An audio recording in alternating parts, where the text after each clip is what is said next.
Mon fils est un bon garçon. Il est malin pour son âge, et il essaie vraiment d'être le plus gentil possible avec les autres enfants. Quelquefois, il fait des erreurs, mais comme tous les autres enfants il a ses propres raisons pour justifier ce qu'il a fait, avec une logique enfantine imparable. C'est ce que dit maman quand elle est en colère. C'est pas grave si je l'ai traité de trou du cul, c'est comme ça que tu appelles tes collègues quelquefois. Il fallait que je casse l'écran, pour laisser sortir les petits personnages à l'intérieur. Ils étaient prisonniers. Rebecca, une fois, elle a ramené son chaton à l'école dans son cartable, alors moi aussi j'ai le droit.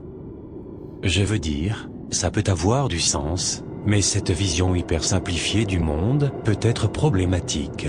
Certaines choses ne sont pas convenables juste parce que d'autres les font. Mais on est des adultes, donc on sait tout ça. Ce qui nous amène à ce qui s'est passé il y a quelques jours. J'étais garé sur le parking de l'école, attendant que les instituteurs accompagnent les petites sections jusqu'au portail. J'allais récupérer mon fils et son ami Jérémy, un bel après-midi de jeu et un bon goûter les attendaient à la maison, jusqu'à ce que les parents de Jérémy viennent le chercher. Les enfants sont sortis du bâtiment et mon petit Andrew est venu me rejoindre, plein d'excitation. Derrière lui le suivait Jérémy d'un pas hésitant, l'air très grognon. Andy, pourquoi ton copain a l'air si ronchon? Lui ai-je demandé, alors qu'il s'approchait de la fenêtre de la voiture. Il vient juste de se souvenir que sa maman avait fait des cookies hier, et qu'il n'en aura pas aujourd'hui, a-t-il répondu d'un ton dramatique. Eh bien, si le fait de venir à la maison le rend si triste, peut-être que je devrais appeler ses parents pour qu'ils viennent le récupérer maintenant. Non, papa, je sais quoi faire. Il a souri et s'est dirigé vers son ami. Et Jérémy, on a des glaces, des cookies, et même la nouvelle Xbox. Tu peux venir jouer avec nous, ça sera plus amusant que de rentrer maintenant. On te ramènera même à la maison en voiture après.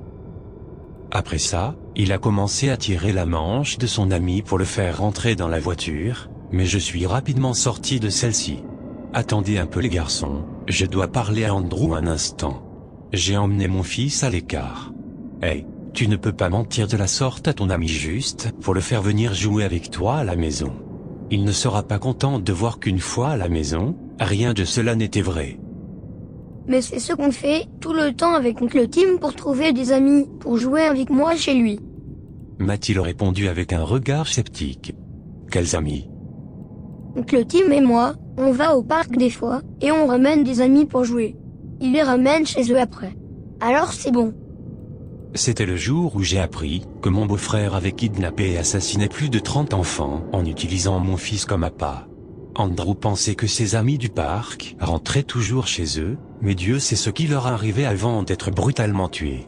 Des fois, il faut vraiment prêter attention aux raisons qu'ont les enfants de faire ou de dire certaines choses.